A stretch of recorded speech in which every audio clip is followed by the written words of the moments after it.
اگر صدیق اکبر کی بات ہو اور ہجرت کی بات نہ ہو، اس سفر کی بات نہ ہو، تو بات یہ ادھوری رہ جاتی ہے۔ نبی پاک علیہ السلام کو جب ہجرت کا حکم دیا گیا نا، تو صدیق اکبر کے پاس نبی پاک تشریف لائے اور فرمایا ابو بکر مجھے ہجرت کی اجازت مل گئی ہے۔ کہتے حضور کیا میں آپ کا رفیق سفر بن سکتا ہوں؟ نبی پاک نے فرمایا ہاں ابو بکر تم میرے رفیق سفر ہو۔ اب آپ خوشی کے مارے رونے لگے۔ حضرت عائشہ صدیقہ فرماتی میں نے زندگی میں پہلی بار دیکھا کہ کوئی خوشی کے مارے بھی روتا ہے۔ اب یہ سفر شروع ہوا، مگر یہ خوف کا سفر تھا، بتانا نہیں تھا کسی کو۔ رات کو سفر کے لیے گئے، نبی پاک آج کے حساب سے جدہ کی طرف گئے، یعنی ایک ایسا راستہ اختیار کرنا تھا کہ جو دوسروں کو پتہ نہ ہو، نارمل راستہ نہیں تھا۔ اچھا وہاں سے ہوتے ہوئے اس سے پہلے غار ثور میں چلے گئے۔ اب غار ثور جو نہیں گئے ان کو تو نہیں پتا، آج بھی مشکل ہے۔ اب نبی پاک علیہ السلام جب اس غار کی طرف جا رہے ہیں تو صدیق اکبر عرض کرتے ہیں کہ حضور آپ میرے کاندھے پہ تشریف لے آئے۔ یقین کریں آج کے دور میں اکیلے چڑھنا آسان نہیں ہے۔ نبی پاک کو کاندھے پہ سوار کیا کہ کہیں آقا کے قدموں میں کانٹے نہ لگ جائیں۔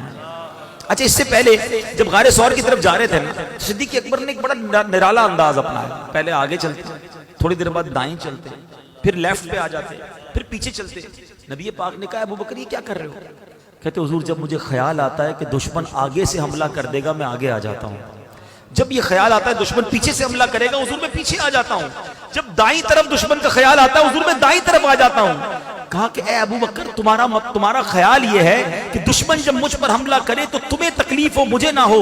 کہ واللہ حضور میری یہی خواہش ہے کہ آپ پر کسی طرف سے بھی حملہ ہو تو پہلے ابو بکر اس کو سہے۔ اللہ اکبر۔ نبی پاک نے ابو بکر صدیق کے لیے جنت کی دعا فرمائی۔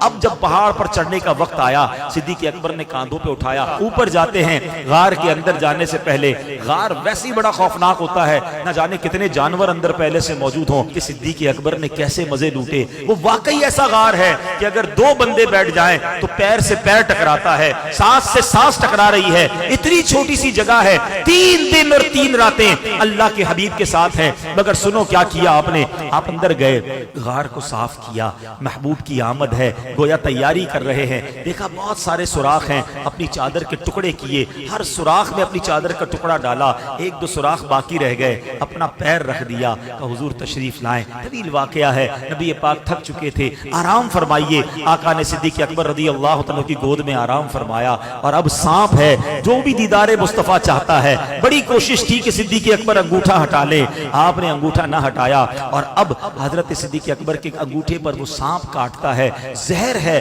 اب سوال یہ ہے صدیق اکبر سے بڑا مفتی کون ہوگا؟ فتویٰ یہ ہے کہ جان بچانا فرض ہے۔ صدیق اکبر نبی پاک کو عرض کر سکتے تھے کہ حضور سانپ نے کاٹ لیا ہے، آپ تھوڑی دیر کے لیے بیدار ہو جائیں تاکہ کچھ علاج کر لیا جائے۔ آپ کے عشق نے گوارا نہ کیا، عشق کہتا ہے جان جاتی ہے تو چلی جائے، نبی پاک کے آرام میں خلل نہیں آنا چاہیے۔ مگر تکلیف کے عالم میں آنکھوں سے آنسو بہتے ہیں، اور وہ آنسو نبی پاک کے رخسار پر گرتے ہیں۔ آقا آنکھیں کھولتے ہیں، ابو بکر کس بات پہ رلایا؟ کہ حضور سانپ نے کاٹ لیا ہے۔ اللہ اکبر۔ نبی پاک نے کیا کیا؟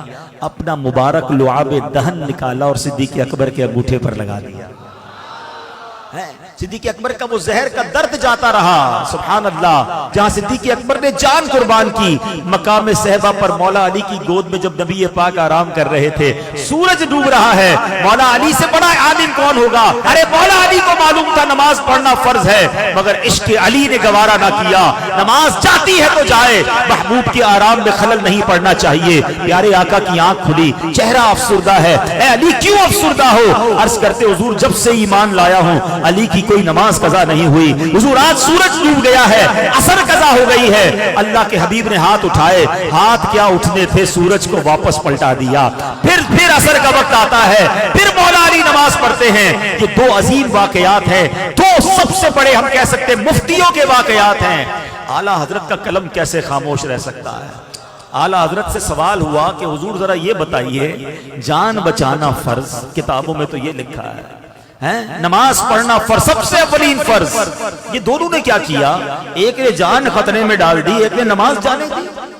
اچھا یہاں ان لوگوں کے لیے بھی جواب ہے جو کہتے بتاؤ کدھر لکھا ہے، ہاں حوالہ پیش کرو۔ او اللہ کے بندو، عشق کی باتیں دلوں میں لکھی جاتی ہیں،